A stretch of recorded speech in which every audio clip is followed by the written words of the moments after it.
Is it going? Yeah. Howdy, besties. My name is Bella. I am the news editor here at the Paisano. And I'm Laynie. I'm the assistant arts and life editor. Is there a special announcement you want to make about that right now to our fans? Nope. Okay. Moving on. Cool. Okay. So now that that's wait, before we get into it, I have some interesting information. Oh boy.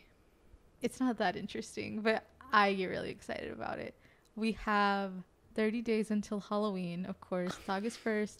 We're recording this on, it's not August 1st, October 1st. We're recording this on October 1st. Guess how many days we have until Thanksgiving? How many? No, guess. I want to guess. I'm serious. Guess.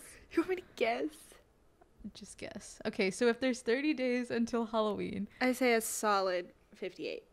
You were actually really close. There's 55 days until Thanksgiving. That's what I said. As of October 1st. Okay, now guess Christmas. Absolutely not. Bro, That's like way more many months. No, it's not. Yes, it is. You just get... You are asking way too much of me. I can't look that far into the future. You just guessed that... Well, I just told you that Thanksgiving was 55 days away. Christmas is at least a solid month, maybe less. Perfect, you got it. Take a guess. Okay. I don't have to take a guess. I know there are 85 days until Christmas. I knew it. Anyway, I am just really excited about that. Anyway, so we'll start with our highs, lows, and buffaloes. Laynie, do you want to start? Okay. Mine aren't very interesting, but I'm going to start with my buffalo because it's a fun little story. So you see what happened was I texted Bella and I was like, do you want to get lunch with me? And she's like, yeah. So we go to this place and it's great. We eat chicken tenders because they have my heart. She eats like a chicken sandwich. All is good and all is great. And she picked me up. She was the one that drove. So we go to walk back to her car and she's like, you're going to have to drive. And I was like, okay. She was like, I'm not feeling so good. I was like, all right, I'll drive. No problem. So we're on our way to the apartment and she is just not feeling good. We pull over once. Life is just not going well for her. But that's okay. And so then she just starts vomiting in the car. Not in the car. There was a bag. But yeah, I'm just picture it. Me just driving the car and her just in the passenger seat vomiting. That's my buffalo for sure. Care to elaborate? I just don't know what was wrong with me that day. Like, whenever we got to the restaurant, I was fine. And then, like, halfway through the meal, I took a sharp decline. Like, just a very, very steep hill that I was going down very quickly. But yeah, Laynie's a super good friend. She drove me when I couldn't drive, and she didn't even say anything after I threw up. This is like the first time we've been discussing it, and we've actually gotten to laugh about it. Yeah, I don't know. It was an interesting day. It was fun though. Fun story. You're telling it now. See? Everything happens for a reason. True. Podcast content. My high, well, let me tell you. Yesterday, the new Venom movie, Let There Be Carnage, with my love, well, my second love. Woody Harrelson is in it. I'm actually obsessed with him. His acting is great, and he's the villain, so I really don't know how to feel about it. I'm going to see it tonight, and that is my high. Unless something bad happens, then it won't be my high, and I'll explain that next episode. But right now, that is my high, because I'm very much looking forward to that. And my low... Wait. I have a question about your high. Okay. And I feel like I'm going to sound really stupid. Okay. So can you explain the premise of the new movie? Okay. I was thinking about this because here at the Paisano, we're a newspaper and we write articles. I had no clue. Okay, well, for the audience. Okay, keep going. We write articles and I was like, I always do these movie reviews and I was going to do a movie review on this and I was just not sure how to do it. So Venom, he's like this creature that is like accidentally made. He's like, I don't remember what they call him, like a symbiosis, something. Like a mutation. Like, yeah, they call him a parasite. But there's a fancier word, but that's what he is. He's a parasite. Okay. So he, like... That's what my mom calls me. Sucks, yeah. Yeah. I'm just joking. Erica knows what she's talking about. Keep going. So the parasite, Venom, like, latches onto this guy. I don't remember what the guy's name is. Probably something like Mark. Chad or something. I don't know. Chad. I don't think he's a Chad. But anyways, it sticks to him. Practically, like, possesses him, but not really, because he's still there. He's still, like, conscious. He still has control of his body, but sometimes if Venom wants to take control, he can. Anyways, it's just this big, scary monster thing that in the first movie is very terrifying. Okay, really unsettling. I really didn't like him. But towards the end, you kind of love him. And he's kind of funny. And Chad, as we will call him, ended up loving Venom, you know? Venom was like, you know what? I'm going to get out of your hair. I'm going to leave you. And Chad was like, actually... how about you stick around? So now this movie is them navigating life, and I don't know exactly where Woody Harrelson comes to play. All I know is that he's some literal insane guy that's in an asylum filled with other insane guys. His name is Eddie. Is it Eddie? Yes. I think you're right. It is Eddie Brock. Eddie Brock! Yep, that's Chad's name. Yeah, so Woody Harrelson is the villain, I think. That's all I've got for you. Okay, so in this movie, I don't know why, I just always thought Venom was the antagonist, but in this one, he's the protagonist? He's like the anti-hero. Okay, I can like appreciate that. The Loki. Like, you want to hate him, but you just can't. He's just kind of funny. Okay. That makes sense. Okay, what's your low? Filming this podcast with you. Ouch. Yeah. Your turn. Fake. That was so... Just kidding. I don't have one. Yeah, you do. What was it? The car. Oh my gosh, guys, let me tell you what. I got in a car accident. Nothing major. Totally fine. Car, on the other hand, also totally fine. We're actually doing this from her hospital bed. Yeah, no, I'm actually in the hospital right now. Just kidding. That would not be fun or fresh. But we're alive. The car is also alive. She is getting taken in tomorrow. Not tomorrow. I just made that up. She's getting taken in on Tuesday. I don't know where I got tomorrow from. She's getting taken in on Tuesday, and I have to get a rental car, and I'm kind of scared. I don't want to wreck a rental car. That's, like, a lot of pressure on me. But, yeah, that was definitely my low. And I was with one of my roommates, and she was freaking out. She was like, how are you not freaking out? And I was like, I don't know. I'm alive. So, could have been worse. But, yeah, your turn. Let's hear it. Why did everything just leave my tiny brain? Okay, so my buffalo is probably the throwing up thing, not gonna lie. It was a really interesting experience. And, like, I don't know. Well, actually, that's a lie. I do throw up, but not like just randomly. Like, if I throw up, it's because I'm sick. So the fact that I threw up was just super weird.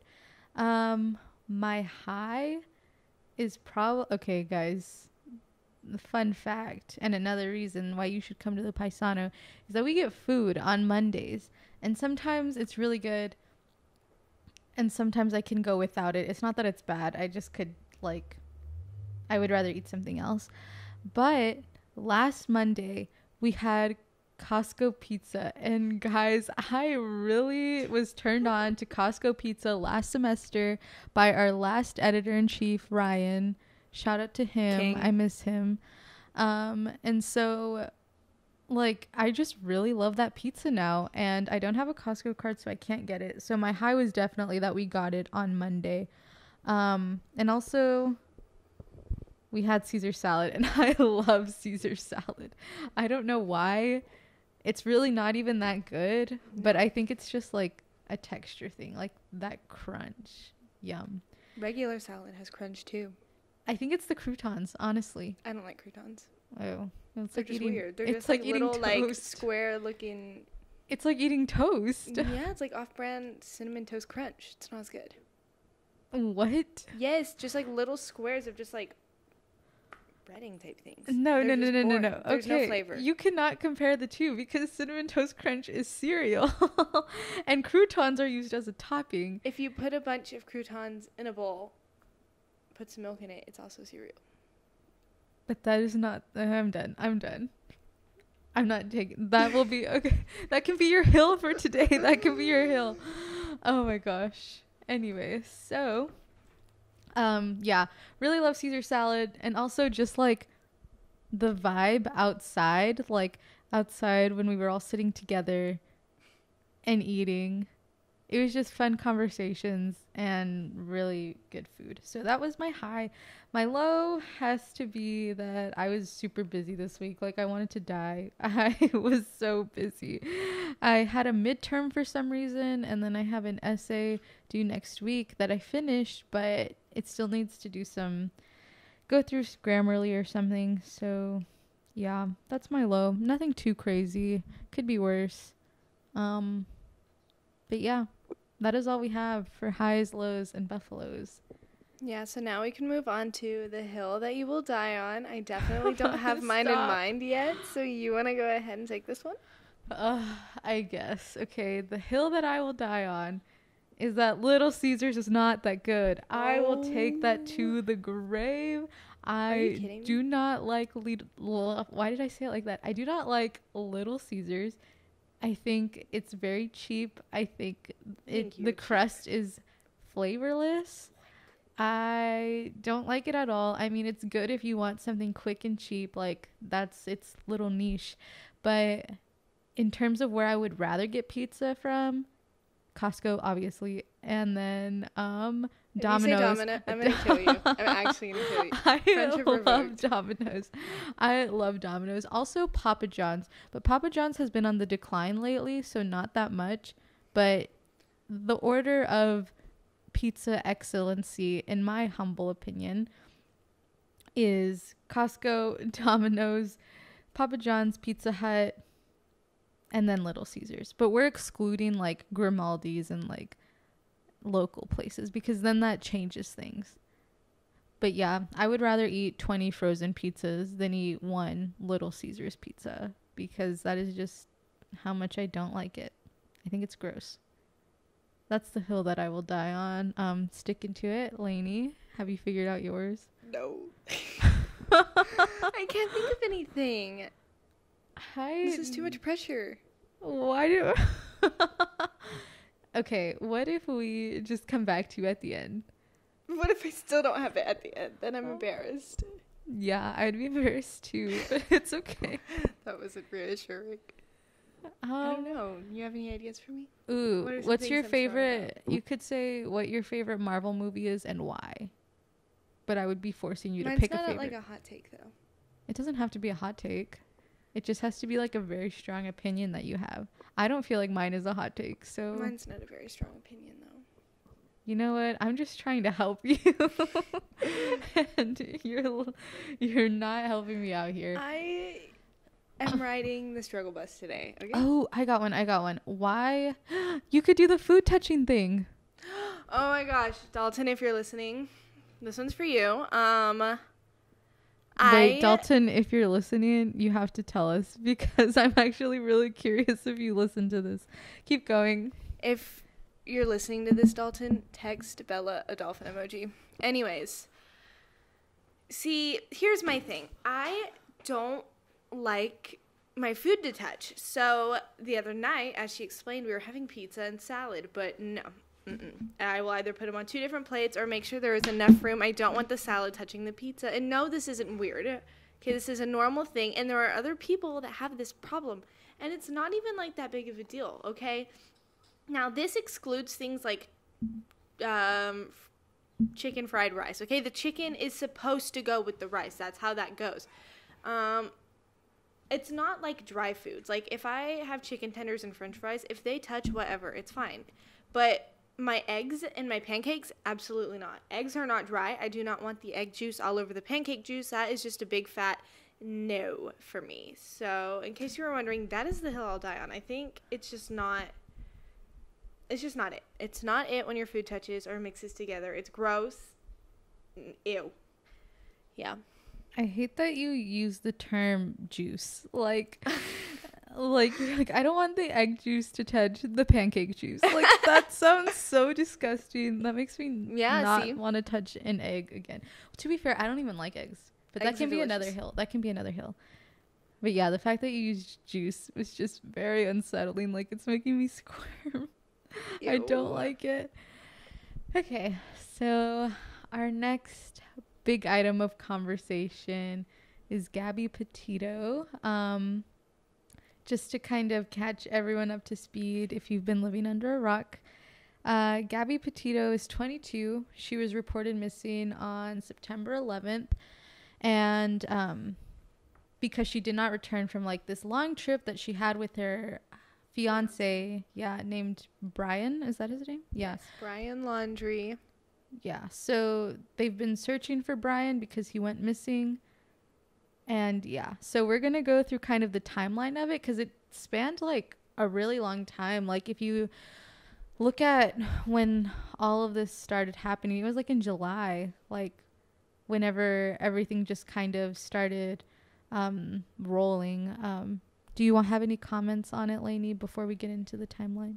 Nope, I'll save my comments for after. Okay, so July 2nd, according to her stepfather, Brian and Gabby left for New York on their 4-month trip visiting and camping in national parks.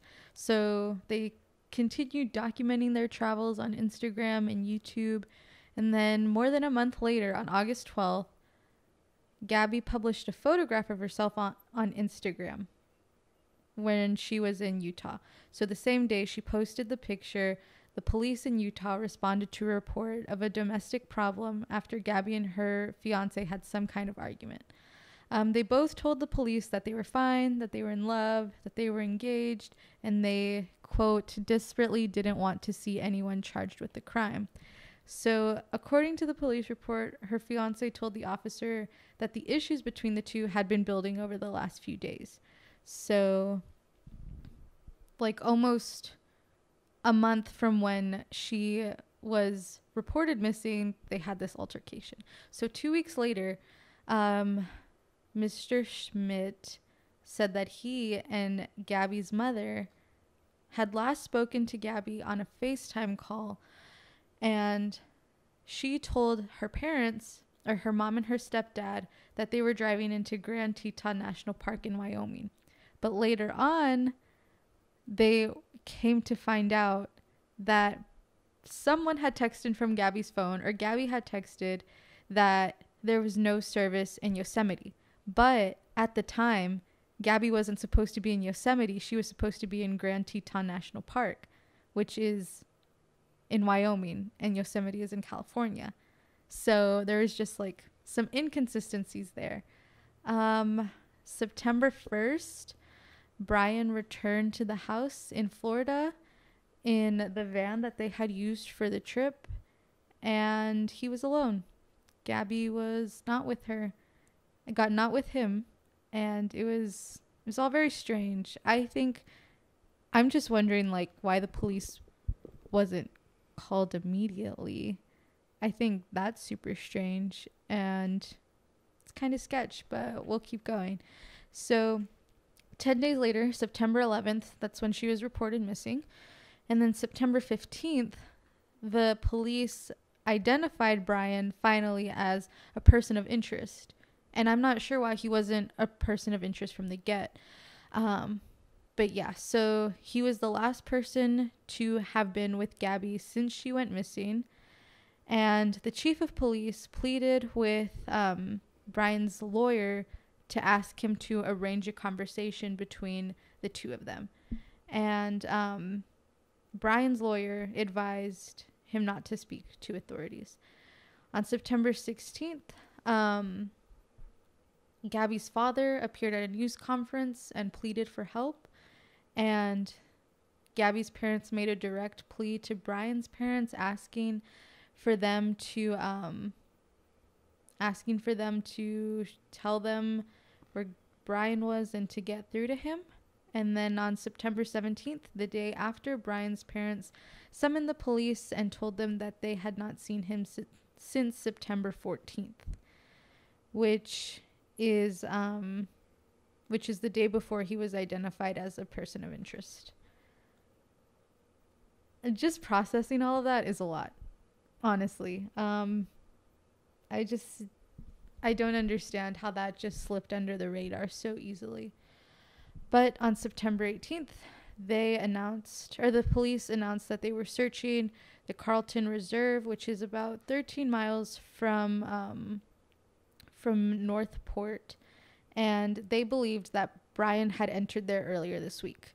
So the FBI was said to be searching Grand Teton National Park for Gabby. And then on September 19th, human remains were found that were believed to belong to Gabby and were found in a national forest in Wyoming. So the FBI concluded that the features of the body were consistent with the description of her, and they did a full forensic identification to confirm that. So they're still searching for Brian, and then as of September 21st, the forensic examination concluded that the nature of her death was a homicide. So as of October 1st, Brian has still not been found. And yeah, it's kind of in this weird limbo phase type thing. Laynie, do you want to kind of chat a bit about it? Yes, I have strong opinions. I think this could have been prevented a long time ago. When they were pulled over, and, you know, everybody has seen the cop car video, and if you haven't, you can easily search it up. It's on YouTube. It was clear how distressed Gabby was, and they noticed. That's part of the reason. And they were pulled over for a physical altercation in the first place, so that's already a pretty big red flag. And just the entire scene was so eerie because Brian was clearly messed up. He was clearly a narcissist. He had all of these internal problems, and the police kind of just waved it away. They definitely placed most of the blame on Gabby, and that just wasn't fair to her. She was sitting there and she was just degrading herself, and she was beating herself down, and he's just laughing and having a great time. And that's not how that situation should have played out if it were a healthier relationship. But the police chose to just, ignore it. They went on with their day. And I think if they hadn't ignored it, this would have been avoided. And so it's sad to see that. It's sad to see, like, oh my gosh, she was in so much pain, and she might not have realized it, but she was stuck. She was trapped, and they could have helped her, and they didn't. And then continuously, when Brian showed up without her, that should have been immediately like, oh no. That should have been the first warning sign, and it wasn't. The parents waited to file a missing person report, and I would have done it immediately. I would have been like, what are you doing? And the fact that it took so long for them to announce Brian as a person of interest, that he should have been the first thing on their mind when they were like, Gabby's missing. Gabby was with him, and then she wasn't. And I don't understand what took this so long. I don't understand why everything was so drawn out. If they had named him a person of interest right away, if they had taken control right away, he probably wouldn't be gone or as far away as he is, because nobody can find him. And honestly, I think that he will probably end up harming himself. I think he will end up, ending his own life, because that's just what people like him do. They're drastic and they're dramatic with their actions, and I wouldn't put it past him. I wouldn't be surprised if the police come out and say that they found his remains and not him alive. So, why do you think it took so long for all of that to come together? That was a long time that they didn't say anything about her being missing, and also just about him returning without her. What the heck? Why do you think it took so long? Well, when it comes to her being reported missing, I think her parents were probably baffled. They were probably shocked. I mean, as they should. I don't think they wanted to believe that, oh, she's not coming back. So I think it took them a long time to make that call. But also, when it comes to, you know, situations like these, domestic violence situations, police and the criminal justice system, it's not high on their radar. They don't care as much as they should. Anytime someone's arrested for, like, a little domestic violence like problem, they're always out within days. That's never a big deal. It's like a Class C arrest. It's the lowest, one of the lowest things you can get arrested for. It's not a felony. It's just not that big of a deal to them, and that will never make sense to me. I'll never understand why it's not a big deal, but it just isn't. So they always dismiss it. They probably assume that it's not that gonna turn into what it does, and that's their fault. They shouldn't keep, you know, bypassing these domestic violent cases because they think, oh, it's not that big of a deal. Like, she'll be fine or he'll be fine. Everyone will be fine, and nobody's fine. So that's my thought. Something that I was reading about in the news, and it kind of bothered me a little bit, because, like, it was talking about missing white woman syndrome, and it was basically, like, critiquing kind of the media's coverage about Gabby's story, and it was saying, like, oh, we're focusing so much on this particular girl who went missing when several people of color go missing all the time, but they don't get the same media coverage as she's getting. And I mean, I guess to an extent it's true, but I think, like, critics are just missing the point. Like, that's not, like, that shouldn't be our main takeaway from what's going on or from any conclusions that we're making. Like, that should not be our main takeaway. I think at the end of the day, like, she was still a person, and skin color or not, like, something awful happened to her. And so I don't think that, I don't know. It's just... No, I get what you mean. They have truth there. They're right. People of color don't get as much media coverage, but right now that should not be where their mind's at. Yeah. They shouldn't look at this story and be like, okay, well, why? Like, why is she white? Of course she's getting coverage. She's white. But she's getting coverage because of what happened. She's getting this coverage because her boyfriend more than likely just murdered her for no good reason, and that's why she's getting coverage. And I agree, there should be more media coverage on people of color, but I don't think that's what should be focused on right now. Yeah. And that kind of, like, leads me to another question that I was going to ask of, like, why her case has gotten so much interest, because I don't think that it's because she's white. Like, I don't. I think that's besides the point, but her case has gotten, like, you know, lots of media attention, and it has been, like, pretty popular on, like, it has elucidated a lot of strong opinions on social media through the news sources. Why do you think that is? I think a big part of it is that cop car video, because it was about a month before her, you know, she went missing, and I think people see it and they're like, something could have been done. And they're like, why wasn't anything done? Why didn't these, you know, officers take it more seriously? And I think that definitely adds to it, because they're seeing it. They're seeing these officers blatantly ignore what was going on. Yeah, they pulled him over and they stopped him and they questioned them, but they didn't question him hard enough, and they barely gave Brian any grief. They didn't really nail into him like they should have. They just kind of were like, oh, you know, oh well, and then they just went on with their day. And I think that really brings people's attention to it, because they're like, something could have been done and nothing was. And then just the story itself is crazy, but things like that happen all the time, and that shouldn't be a sentence I have to say. Things like that shouldn't be happening all the time.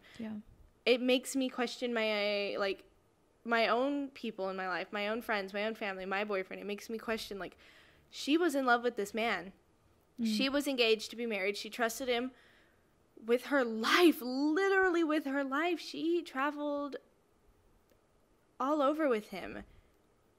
And it's just like, if he can do that, anybody can. Yeah. And it's crazy. I think This case was also kind of really eye-opening, I think. And perhaps that's why, like, it elicits so much emotion, like, and so much, I guess, so much more conversation than perhaps, like, you know, other stuff that's happening in the news. And, like, it kind of reminds me of just, like my parents, you know, they would always say, like, oh, be careful, like, whenever you go to your car, make sure you have your pepper spray, don't trust anybody, like, even if they're your friends, like, be vigilant about that, all of that stuff. And, like, I used to just blow them off a lot, like, because, you know, it's just stuff that parents say. But I think the more it becomes common and the more, like, the news circulates around those types of stories of people who trusted their friends, their family, and were later hurt by it, I think it just kind of makes me more conscious of it. But yeah, it's just an awful situation. It's pretty awful. So do you have any more comments, any questions, any discussion that you want to add? I think I let out everything that I needed to say. Okay. That was good. That was a good conversation. So we can kind of transition into our final segment. It's so hard to transition after, like, such a heavy topic. But just wanted to end it with kind of a little more of a lighthearted type thing. So you know how, like, in class you always have to do, like, an icebreaker question, and they're super awkward and they're, like, not fun at all, no matter what anyone says. I don't care. I like them. Okay.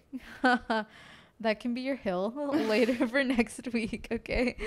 So my icebreaker question to you is, what is your favorite midnight snack? Well, not even midnight, but, like, late night snack. I like pickles. Gosh, why did I knew you were going to say that? What is that supposed to mean? Because you told me that once. You were like, I love pickles. And I love pickles too, but I'm very picky. Because, like, hamburger pickles are, like, really, really sour. Like, really sour. So acidic. It's crazy. But I like kosher dill pickles. The Velastic kosher dill are my favorite. Yeah, in the shape of a spear. Yeah. Those go hard. So I get you on that. But I was just, like, expecting, like, chips or something. I don't know. Yeah. Because, like, really. What if, like, your breath will smell like a pickle and, like, it's midnight, it's like 2 a.m. and your breath smells like pickle? That's the perfect time for it to smell like a pickle, because Ew. I'm by myself. Yeah. I wouldn't want it to smell like a pickle during the day. I guess that's true. Oh my gosh. Okay, my favorite late night snack, in case you were wondering. Okay, this one actually does kind of sound weird. So I got these little sweet potato things from Whole Foods, and they're in the shape of dinosaurs. So it's a sweet potato fry in the shape of a dinosaur, bro, and it's so cool, and they're actually really good. Sometimes I put them in the air fryer. Sometimes I put them in the microwave. It's whatever, but they're super good. Sweet potato fries, shape of dinosaurs from Whole Foods. I think Target also has them. Yeah, I highly recommend. Have you ever had chicken fries? Yes, I've had chicken fries. Thoughts? No. What? That is my thought. No. They're so good. They're so good. I'd rather just eat a chicken nugget. Well, they're like the same thing. They're just shaped differently. I think I don't like the shape. That's why. They remind me of, like, literal fingers. They look like fish sticks. No. Oh, okay. Also from Whole Foods, I have fish sticks in the shape of actual fish. They're so adorable. They're so cute. I love them so much. Anyway, I think that's all we have. Yeah. I think so too. Yeah. Okay. Well, thank you guys for listening. I would tell you when to tune in again, but I don't know myself. It's every other Wednesday. Are we sure? Yes, unless you're not sure. I'm not sure. What do you mean? Why are you not sure? It took us like 3 weeks to get to this next episode. No, our first episode was 2 weeks ago. So this episode will go up on Wednesday. She's lying, guys. Don't No, listen to her. bro, I swear, this episode will go up on the 6th. Okay, well, if that's true, then now you have an answer. We hope that you enjoyed it. This episode definitely was a little bit heavy, but we hope our little weird segments broke that up for you and made it a little more lighthearted, and we can't wait to talk to you guys next time. Till next time, besties. Thanks for watching. Click our logo to subscribe or click the videos for more from the Paisano. Leave a comment letting us know your thoughts and what you'd like to see us cover next.